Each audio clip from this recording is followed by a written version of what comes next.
저와 하나님의 자녀로서 분명히 해야 할 것은 있습니다. 그것은 오늘 본문 말씀을 통해서 함께 나누고자 합니다. 근데 한자성어로는요, 유비무환이라는 단어가 있어요. 이 유비무환이라는 이 단어는 무엇을 이야기하냐면요, 평소에 준비를 철저하게 하는 사람에게는 근심이 없다라는 것을 말하는 것입니다. 그래서 이 말은요, 진나라의 충신인 그런 사마이로 통해서 나온 말이에요. 진나라의 왕인 도공에게 한 말이죠. 그래서 이렇게 말을 했어요. 뭐 어떠한 일이 있을 때든지 우리가 안전하고 생각이 들 때 그때가 위기입니다라는 말을 했다는 것이에요. 여러분들, 우리 대한민국이 안전합니까? 아니면은 위기입니까? 어떻게 생각을 하십니까? 우리 사람들은요, 가장 안식을 누리고 평화를 누리고 기쁨을 누리는 것은 먹는 것과 입는 것과 자는 것에 중점을 두고 삶을 살고 있습니다. 저와 여러분들은 어떻습니까? 이제는 먹는 것에 대해서 걱정할 게 없는 시대가 되었어요. 자는 것도 걱정할 수 없는 그런 편히 잘 수 있는 그러한 안위가 있는 곳이 다 있다는 것이죠. 배부르게 먹고 자고 그러한 시대에 우리가 삶을 살았을 때 우리의 그 현실의 모습을 들여다보면은 정말로 평안한 나라인가 아니면 위기인가 라는 거에서 생각을 해봐야 된다는 것입니다. 여러분, 미래는 어떻게 이루어지는 걸까요? 바로 현재를 삶 속에서 준비하는 자가 미래가 가꾸어진다는 사실을 믿으시길 바랍니다. 미래는요, 준비된 자가 미래가 된다는 것이에요. 내가 어떻게 준비하느냐에 따라 미래가 바뀐다는 겁니다. 일반적으로 이제는 미래를 위해서 우리가 어떻게 삶을 살아야 될까, 어떻게 해야 될까를 대해서 생각하는 사람이 많이 없습니다. 특히 우리 학생들에게도 물어보면은 그 미래에 대해서 어떻게 너희가 생각하고 있냐고 물어보면 전혀 생각을 하지 않고 있다는 사실이에요. 우리 학생들한테 가서 한번 물어보세요. 너 꿈이 뭐니? 아무 대답을 안 합니다. 너는 이 다음에 나처럼 어른이 돼서 뭐 하고 싶니? 라고 물어보면 아무 대답을 안 합니다. 그 미래에 대한 준비를 전혀 하고 있지 않는다라는 것이죠. 왜일까요?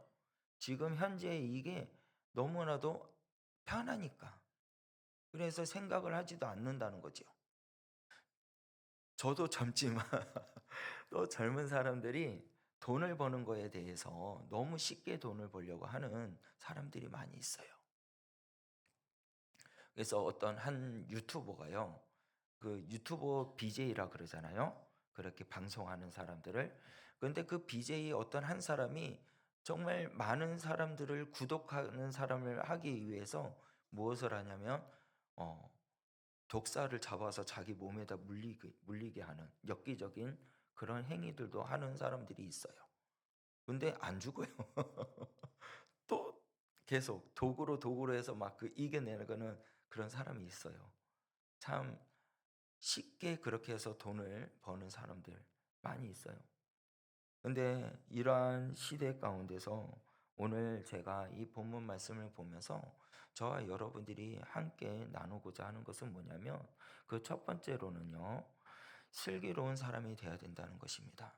우리가 등불을 준비하기 위해서는요, 어떤 사람이 되어야 되냐면 슬기로운 자가 되어야 된다는 것이에요. 바꿔 말해서 지혜로운 자가 되라는 것입니다. 세상에 향해서 하나님께서는 우리에게 어떠한 사람이 되기를 원하냐면요, 온전한 지혜로운 사람이 되기를 원하고 계신다는 사실입니다. 오늘 본문에서 말씀해 보면은 신랑을 맞이하기 위해서 10명의 처녀가 나와요. 그런데 그 10명의 처녀에서 5명은 슬기로운 자, 지혜로운 자가 나오고 5명은 어리석은 자가 모습이 나온다는 것입니다. 슬기롭다라는 것은 자기 맡은 바에 있는 것을 어떻게 해요? 최선을 다하는 자라는 것을 내포되어 있는 말이 있습니다. 그리고 어리석은 자의 모습은 뭐냐면 자기의 모습에 갖춰져 있는 것을 게으른 자의 모습을 내포되어 있는 말씀입니다. 여러분들은 삶 속에서 어떠한 사람이 되기를 원하십니까? 내가 주어진 일에 최선을 다하는 사람이 되기를 원하십니까? 아니면 그냥 이 생활이 만족하고 그냥 게으른 자가 되기를 원하십니까? 우리가 사과를 따기 위해서 또한 감을 따기 위해서 어떻게 해야 되냐? 움직여야 되잖아요. 열매를 맺히기 위해서는 또한 그것을 잘 가꿔야 되지 않습니까? 그런데 가만히 있으면은 열매가 맺혀질까요? 그렇지 않고 다 썩어지고 없어진다는 거예요. 그런데 우리들이 해야 될 것은 지혜롭게 그것을 잘 활용하고 잘 움직이는 그러한 사람이 되어야 되는데 지금 현재 삶을 뒤돌아보면은 지금 모든 사람들의 삶의 모습은 지금 내 삶 가운데 아니하기를 원하고 있다는 거예요. 만족을 누리고 삶을 살고 있다는 사실입니다. 여러분들 그렇게 되었을 때 이제는 신랑이신 하나님 예수님께서 오셨을 때는요.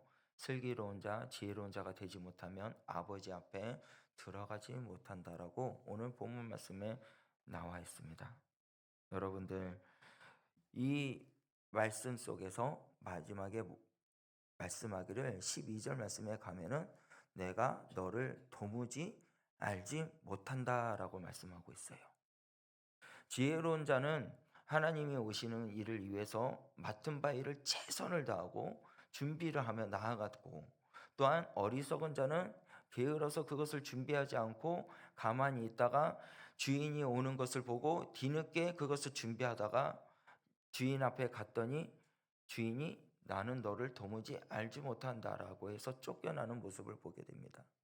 이 말씀과 또한 내포돼서 비슷한 말씀이 있어요. 마태복음 7장 24절에서부터 27절 말씀인데요.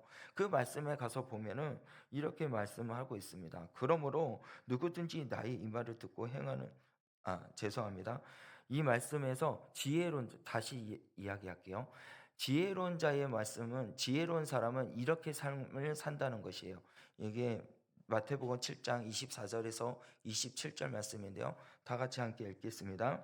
그러므로 누구든지 나의 이 말을 듣고 행하는 자는 그 집을 반석 위에 지은 지혜로운 사람 같으리니 비가 내리고 창수가 나고 바람이 불어 그 집에 부딪히되 무너지지 아니하니 이는 나의 이 말을 듣고 행하지 아니하는 자는 그 집을 모래 위에 지은 어리석은 사람 같으리니 비가 내리는 창수가 나고 바람이 불어 그 집에 부딪힘에 무너져 그 무너짐이 심하니라. 아멘. 지혜로운 자는요 어떻게 하냐면 내가 주어진 일을 최선을 다하고 그리고 아버지의 말씀과 그것을 듣고 그 말씀 가운데서 집을 지을 때 어디에 짓는다? 반석 위에 짓는다라는 거예요. 반석 위에 짓는 자가 지혜로운 사람 같으니라고 말씀하고 있습니다. 여러분들 우리가 지혜로운 자가 되기 위해서는요 열심히 내가 주어진 일에 최선을 다하고 맡은 바에 열심히 하는 사람은 모래 위에 집을 짓는 것이 아닌 반석 위에 집을 짓는 사람인 줄 믿으시길 바랍니다. 그렇게 되었을 때 비가 와고 비바람이 오고 그러한 큰 풍랑이 몰아친다 해도 무너지지 않아요. 그런데 25절에서부터 말씀을 보면은 그 반석 위에 짓지 않는 집들은 어떻게 해요? 무너진다고 말씀하고 있어요. 부서진다 그랬어요. 모래에 지으는 어리석은 같은 사람이 된다고 말씀하고 있습니다.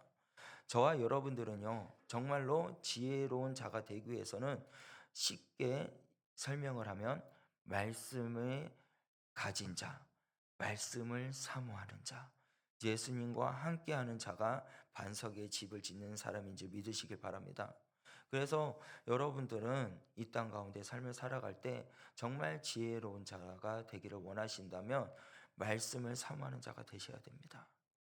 말씀을 함께 동행하는 자가 되어야 된다는 것이에요. 말씀이 육신이 되어 이 땅에 오셨습니다. 그 예수님인 줄 믿으시길 바랍니다. 그 예수님께서 말씀이 육신이 되어 이 땅에 와서 우리에게 지혜롭게 삶을 살기를 선포하고 있고 말씀하고 계시는 거예요. 그래서 어리석은 자는요 모래에 짓는 집이 되기 때문에 무너지는 거예요. 여러분들 그 돼지 삼형제 동화책 이야기 아십니까? 돼지 삼형제 그 동화책 이야기 보면은 그 제목이 맞는가 모르겠네요. 예, 근데 그 첫째, 둘째, 셋째가 엄마의 품을 떠나 가지고 첫째는 집으로 집을 짓고 둘째는 나무로 집을 짓고 셋째는 돌로 집을 지어요. 근데 그 돼지를 잡아먹기 위해서 늑대가 오잖아요. 늑대가 와서 바람을 불었더니 어떻게 해요? 첫째의 집으로 지었던 집은 날아가 버려요. 그래서 첫째는 둘째 있는 집으로 갔더니 그 늑대가 또 쫓아와서 바람을 부르니까 나무집도 어떻게 돼요? 바람에 날아가 버립니다. 근데 돌로 지은 집은 어떻게 해요? 날아가지가 않아요. 그리고 그 무서움과 위험 속에서 벗어나는 모습을 보게 되고 그리고 행복한 삶을 살았다라는 동화책 내용도 있습니다. 근데 가만히 보세요. 첫째하고 둘째는 집을 지을 때 어떻게 했습니까? 그냥 편안하게.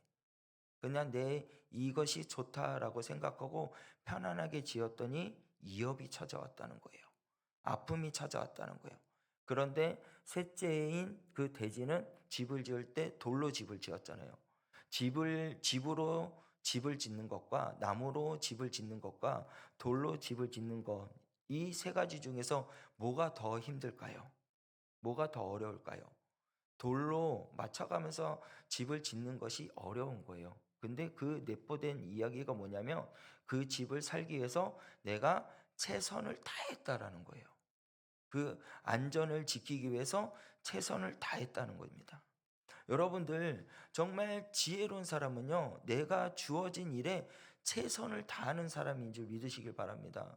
하나님께서는요, 여러분들의 삶 가운데서 뭘 하기를 원하냐면 최선을 다하는 사람이 되기를 원하고 계십니다.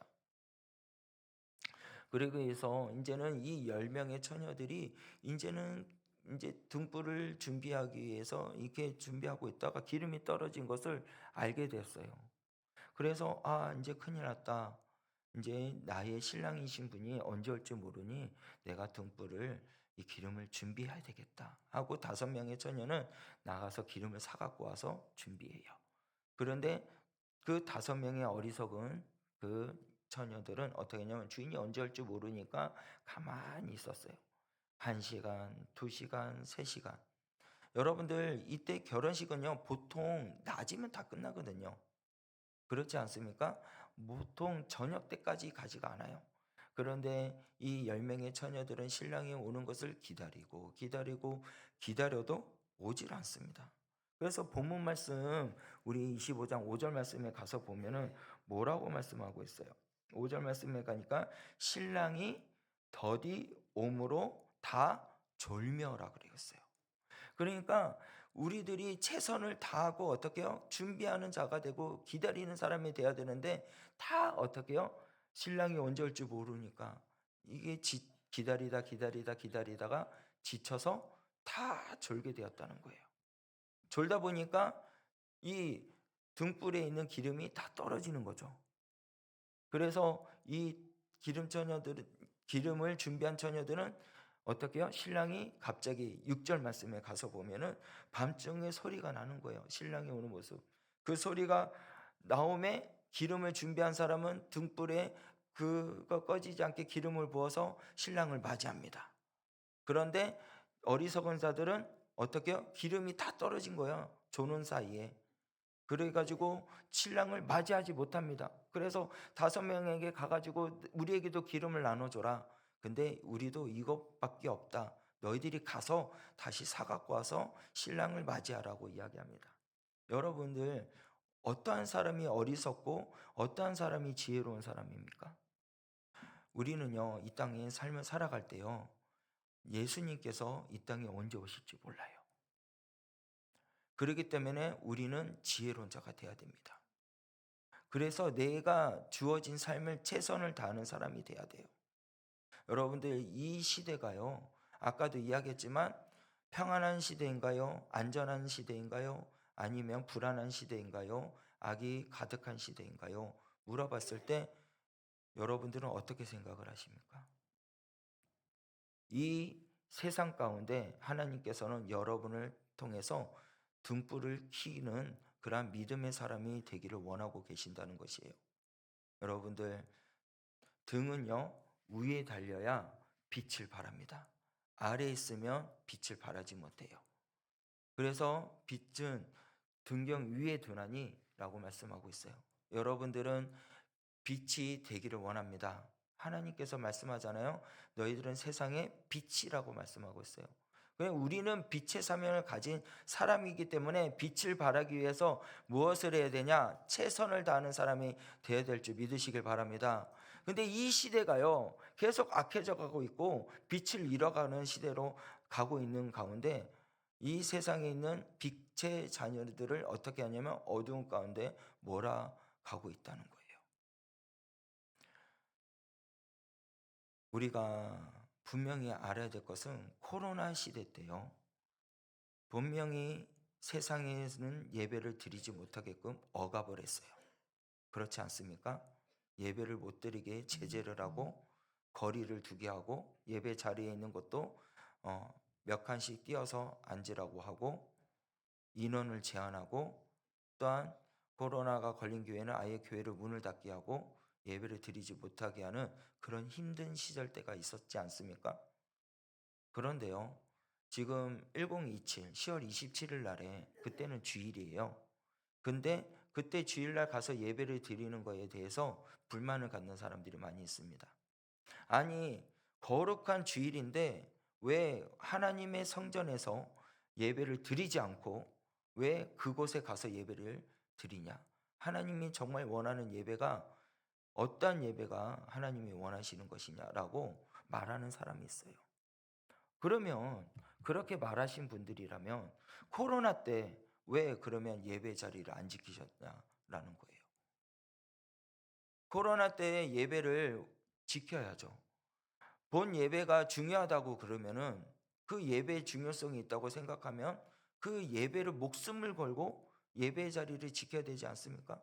근데 나라에서 이렇게 했다 저렇게 했다고 해서 그때는 예배를 안 드리고 인터넷으로 예배 드리고 지금 10월 27일 날에 예배 드리는 것은 그것은 하나님 원하는 예배가 아니다라고 말하는 것을 보면 모순이지 않나요? 이렇게 세상은요, 이제는 어리석은 자들의 모습들이 계속 나타납니다. 여러분들, 우리들이 정말로 분명하게 서할 것은 뭐냐면 지혜로운 자가 돼야 될 것을 믿으시길 바랍니다. 영적인 분별을 해야 돼요. 그러기 위해서는 우리가 무엇을 해야 되냐? 깨어있는 자가 돼야 돼요. 여러분들, 우리 마지막 절 말씀을 한번 봅시다. 25장 13절 말씀인데요. 마지막 절 말씀에 보면 이렇게 말씀합니다. 그런즉 깨어 있으라. 너희는 그날과 그때를 알지 못하니라. 아멘. 우리는 이 땅이 어떻게 될지 몰라요. 주님께서 이 땅에 언제 오실지 우리는 몰라요. 그래서 주님께서 말씀하시기를 너희들은 깨어 있으라라고 말씀하고 있어요. 여러분들 우리가 깨어 있기를 바랍니다. 온전히 하나님의 말씀이 무엇인가를 분별하고 그 분별한 사람이 되어서 깨어있는 자가 되어서 하나님의 말씀을 온전히 순종하고 따라가는 그러한 믿음의 사람이 되기를 간절히 소원합니다.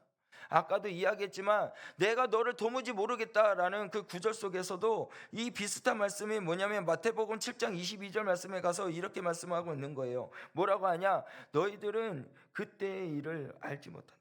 불법을 행하는 자들아 내게서 떠나라라고 23절 말씀에 가서 이야기하고 있어요.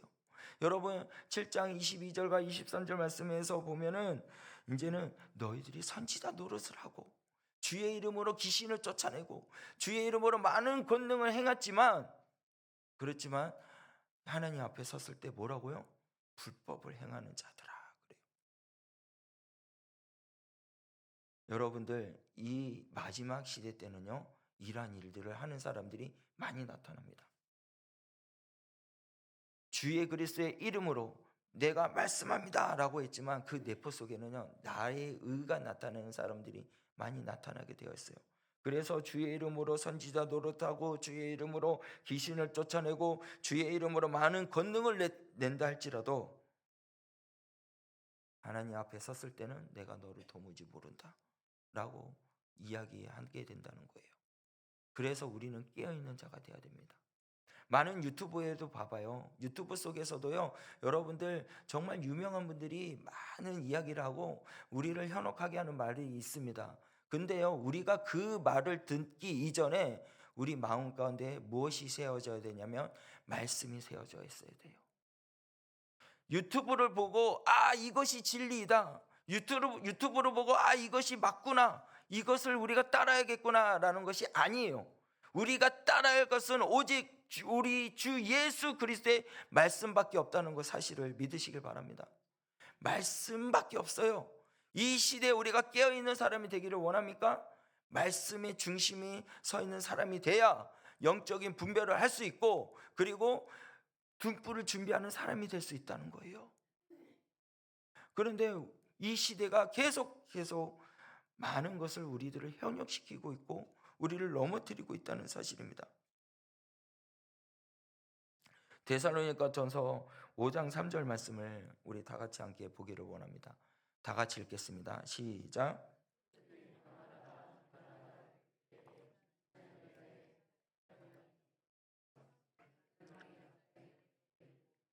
결코 피하지 못하리라. 아멘. 그들이 평안하다, 안전하다 할 그때에 고통이 온다는 거예요. 여러분들, 우리가 편안하다, 지금이 참 좋구나, 이럴 때가 위기인다는 것을 꼭 기억하시길 바랍니다. 그래서 우리가 지혜로운 자가 되어야 되고 깨어있는 자가 되어야 돼요. 여러분들의 삶에서 만족하면 안 됩니다. 이 세상은요, 어떻게 흘러가는지 여러분들 아시지 않습니까? 분명히 우리 믿는 사람들은 핍박받을 때고, 그리고 고난을 받을 때예요. 그래서 사도 바울이 말합니다. 주 예수 그리스도를 사모하고 주님을 따르고자 하는 사람들은 고난이 있다고 이야기해요. 그런 그 고난을 우리가 감당하기 위해서는 어떠한 사람이 되어야 될까요? 등불을 준비하는 자가 되어야 되지 않겠습니까? 그 등불을 준비하는 자가 되기 위해서는 뭘 해야 되냐? 말씀을 사모하는 자가 되어야 돼요. 말씀을 중심으로 두고 삶을 사는 사람이 되어야 된다는 것이에요. 그런데 세상은 그 말씀을 보지 못하게 하는 거예요. 아버지의 이름으로 덜먹이면서 우리들의 눈을 어둡게 하고 우리의 길을 막게 하고 우리의 마음을 닫게 하는 그런 현실이 다가오게 됩니다. 그러기 위해서는 우리가 정말로 깨어있는 사람이 되어야 될 줄 믿으시길 바랍니다. 그래서 평안하다 안전하다 평안하다 안전하다 일때가 정말 무서울 때예요. 여러분들, 마리아와 그리고 마르다의 비유 이야기를 보면요, 이제 마르다는 예수님 왔을 때 음식을 막 준비를 합니다. 마리아는 예수님 편에서 말씀을 들어요. 그런데 이 말씀 속에서 가만히 들어보면 이제는 이게 하나님 말씀을 들으는 것이 가장 중요하구나. 그래서 봉사도 안 해도 되는구나, 뭐 하지 않아도 되는구나 라는 것이 아니에요. 여기에서 우리에게 메시지를 주고 있는 것은 뭐냐면 우선순위를 말하는 겁니다. 봉사하는 거, 내가 예수님 왔을 때, 귀한 분이 왔을 때 준비하는 거 중요합니다. 그리고 말씀을 듣는 것도 중요합니다. 근데 가장 우선순위가 뭐냐라는 거예요. 그것은 예수 그리스도라는 거예요. 우리 마음 가운데 예수님이 중심이 되어야 되는 것입니다. 여러분들의 마음 가운데, 여러분들의 인생 가운데 중심이 누구이십니까? 여러분 자신인가요? 여러분 자녀인가요? 여러분들의 권력인가요? 돈인가요? 무엇이 중심이 됩니까? 여러분들, 저와 여러분들은 분명히 아셔야 될 것이 뭐냐면 우리의 우선순위는 예수님이 되어야 될 줄 믿으시길 바랍니다. 예수님이 그래야 비로소 이겨나갈 수 있는 것이에요. 그런데 왜 삶 가운데 우리는 알고 있지만 그것을 행하지 못하고 있을까요? 많은 말씀을 듣고 깨달았는데, 그런데 왜 우리는 그 말씀 가운데 서지 못하고 나아가고 있을까요? 그것은요, 깨어있지 않기 때문에 그런 거예요. 세상이 지금 너무나도 무서운 시대로 다가가고 있는데도 불구하고 가만히 그냥 내 자리에 안위하고 그것만 만족하고 있기 때문에, 깨어있지 않기 때문에 그렇다는 사실이에요. 여러분들, 이 포괄적 그런 차별금지법이 통과가 되잖아요. 그러면 말씀이 온전하게 선포되지 못합니다. 교회가 무너지게 되는 거예요. 우리 자녀들이 무너지게 되는 거예요. 여러분들, 그 채식주의라는 그 책 아십니까? 그 책은 저는 이해가 안 돼요. 채식주의자라는 책인데, 채식주의자 책에 내포된 내용이 뭐냐면 불륜을 저지르는 내용이 들어가 있대요. 근데 그것을 우리 지금 학생들에게 이거는 읽어야 되는 필독이다라고 이야기하고 있답니다. 그래서 아이들이 그것을 궁금해서 그것을 책을 사달라고 하는 아이들도 있다고 해요. 이렇게 어두워져 가고 있거든요. 근데 그 어두워진 그 가운데 우리가 왜 가만히 있어야 되냐라는 거예요. 움직여야 되지 않습니까? 슬기로운 사람, 지혜로운 사람은요, 움직입니다. 계속 움직여야 돼요. 많은 것을 얻기 위해서는요, 우리가 일을 해야 된다는 거예요. 누워있는 사람이 많은 일을 향하는 겁니까? 많은 것을 얻게 될까요? 아니에요. 움직이는 사람이 많은 것을 얻게 된다는 것이에요. 하나님께서는 여러분을 통해서 일하기를 원하십니다. 일하기를 원하고 계십니다. 그래서 그 자리에 가만히 있는 것을 원하는 것이 아니라 활동적으로 움직이기를 원하고 계신다는 거예요. 여러분들 그 있는 그 자리에서 움직이시길 바랍니다. 아버지의 살아계심을 나타내시길 바랍니다. 우리 다음 세대 아이를 살리기 위해서 여러분들 외치시길 바랍니다. 우리 한국교회를 살리기 위해서 이제는 여러분들 그 자리에만 있지 말고 내 주변에 있는 사람들에게 외치시길 바랍니다. 주님의 살아계심을 외쳐야 돼요. 그래야 그들이 깨달아요. 제가 이번에 복개천 다리에서 그 먹거리 잔치가 열렸어요. 그래가지고 포괄차별금지법이라는 전단지를 들고, 그리고 그곳에 서서 이게 차별금지법을 통과가 되면 우리나라는 망합니다. 이거를 막아야 됩니다. 도와주세요. 그랬는데 사람들이요, 뭐라 그런지 아십니까? 이게 뭐예요? 그러는 거예요. 지금 대한민국이 포괄차별금지법을 통과시키려고 합니다. 근데 왜 그걸 통과시키려고 하고 있습니까? 라고 말하는 분들이 너무 많아요. 모르고 있다는 거예요. 깨닫지 못하고 있는 분들이 너무 많아요. 알려줘야 돼요. 세상이 어떻게 흘러가고 있는지가 우리는 이제는 일어나서 하나님의 살아계심을 나타내야 된다는 사실입니다. 주님이 원하고 계시는 것은요, 가만히 있는 것이 아니라 주 예수 그리스도를 믿는 자들이 일어나 하나님의 사랑을 나타내고 하나님의 이름을 나타내고 죽어가는 영혼을 살리기 위해서 나아가라 라고 말씀하고 있거든요. 지혜로운 자가 되기를 원하고 계시거든요. 그런데 왜 그 자리에 머물러서 안전하다, 편안하다 라고 안식을 누리고 있습니까?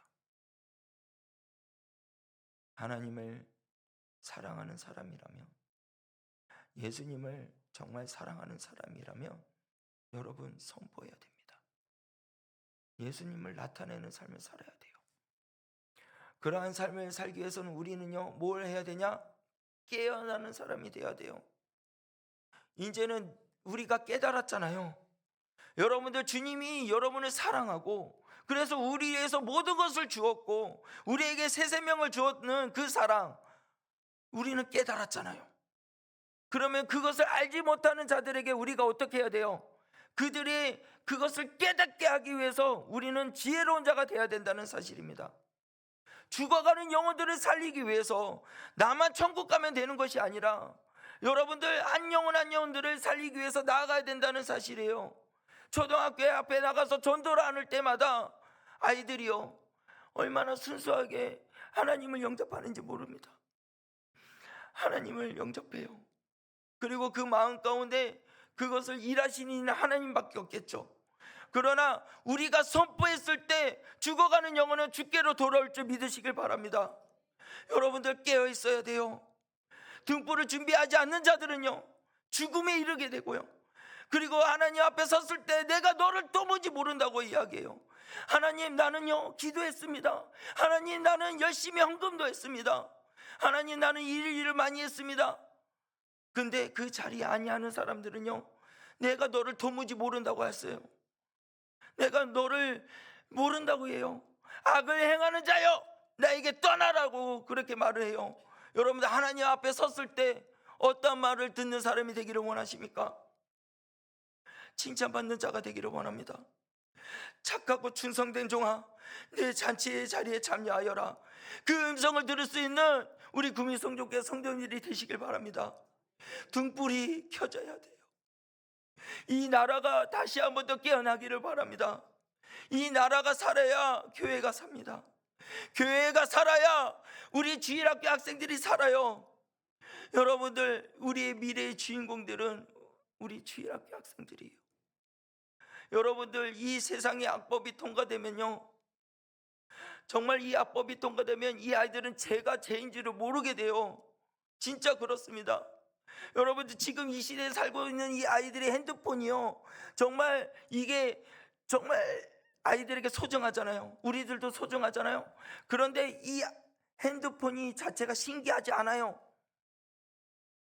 우리 권사님들, 장로님들, 이 핸드폰 신기하지 않나요? 어떻게 이것을 들고 다니고 전화 통화하고 그냥 두들기면 모르는 것도 다 할 수 있는 그런 놀라운 거잖아요. 근데 지금 이 아이들은 이거는 그냥 신기한 게 아니야, 당연한 거예요. 근데 포괄차별금지법이 통과되고 동성애가 이게 통과가 되면은 그 아이들이 자라날 때 그것이 죄가 죄인지를 모르게 된다는 거예요. 얼마나 무섭습니까?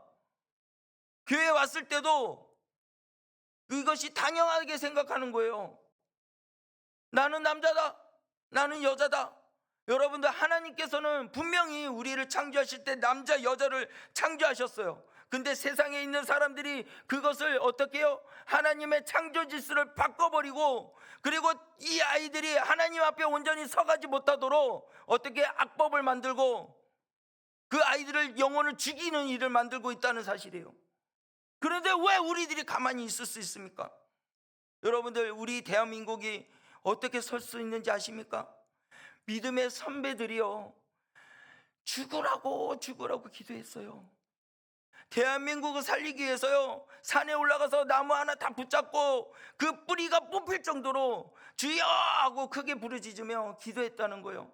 그 기도의 헌신과 희생이 있기에 지금 우리 대한민국이 있다는 사실입니다. 그런데 우리들이요, 깨어있는 자가 되지 않고 나아가지 슬기로운 자, 지혜로운 자가 되지 않는다면 이 아이들은 죽어요. 이 아이들은 이제 우리가 뭘 나눠줘야 돼요? 믿음의 유산을 나눠줘야 됩니다. 말씀을 우리 아이들에게 심어줘야 됩니다. 우리가 하나님 앞에 어떻게 나갈 수 있습니까? 우리가 주님 앞에 어떻게 나갈 수 있습니까?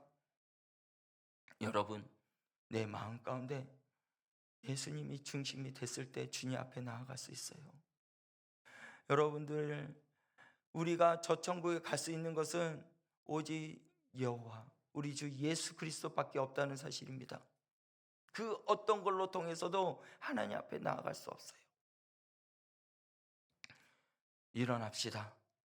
이제 깨어 일어나 지혜로운 자가 되어서요, 이제는 이 아이들을 살리기 위해서 외칩시다. 여러분들, 외쳐야 돼요. 우리 한 영혼 한 영혼을 살리기 위해서 내 안에 계신 예수님을 나타냅시다. 그래야 교회가 살아요. 여러분, 10월 27일이 왜 중요한지 아십니까? 어떤 사람은요, 다윗으로 통해서 이제는 인구 조사하는 거다라고 이야기하는 그런 반대쪽으로 이야기하시는 목사님들이 많이 있는데, 여러분들, 교회를 살리기 위해서 모이는 거예요. 우리 주일학교 미래의 주인공의 아이들을 살리기 위해서 모이는 거예요. 대한민국을 살리기 위해서 모이는 것입니다. 그런데 왜 그것을 반대하는지는 저는 도무지 이해를 못해요. 여러분들, 우리가 이제는 하나님의 사람으로서 선포해야 됩니다. 다 같이 모였을 때 힘이 나요. 혼자 일하는 것보다 둘이 일하는 게 더 크고, 둘이 일하는 것보다 3명이 모였을 때 더 크고, 3명이 모인 것보다 10명이 더 모였을 때 더 크게 외치고 하나님의 그 은혜를 나타낼 수 있다는 사실을 꼭 기억하시고, 여러분들 이제는요, 주를 위해서 나타내는 믿음의 사람들이 되시길 바랍니다. 주를 위해서, 나의 삶을 위해서 주님 앞에 오는 것이 아니라, 내 삶의 안위와 안전을 챙기기 위해서 예배를 드리는 것이 아니라, 오직 주 예수 그리스도가 나타내기 위해서 삶을 사는 저와 여러분들이 돼야 돼요. 교회 오는 것이 내 몸 건강을 찾기 위해서 교회 오는 거예요? 내 가정의 평화를 이루기 위해서 교회를 오시는 것입니까? 아니라는 거예요. 여러분들, 주님을 나타내기 위해서 삶을 살라는 거예요. 여러분들이 만들어진 목적은 오직 하나님을 영화롭게 하기 위해서 만들어진 존재인 줄 믿으시길 바랍니다. 그래서 주님을 나타내야죠. 끊임없이 나타내야 돼요. 주님이 오시는 그날까지, 땅 끝까지 이르러 증인으로 삶을 사는데 부족함이 없는 저와 여러분들이 되시길 바랍니다. 우리 다 함께 찬양하면서